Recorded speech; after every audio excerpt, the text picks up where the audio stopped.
morning! Kain tayo ng saging.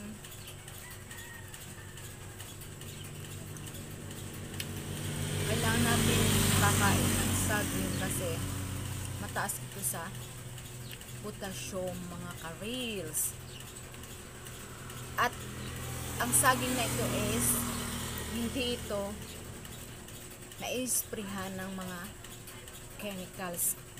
Kahit na ganito lang na hindi siya masyadong maganda tingnan, kagaya nito, yan, walang chemicals ito mga ka-reels. So, maganda ito sa katawan natin. Kung pwede lang sana na ang kakainin natin is walang mga chemicals, pero kung minsan hindi rin pwede kasi yung mga insekto. Pero itong saging na ito is hindi talaga ito nakaranas ng spray. Kain na tayo. Kain ng saging.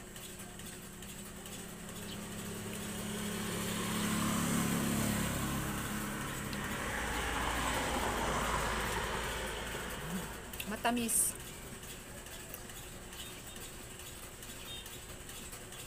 Saging.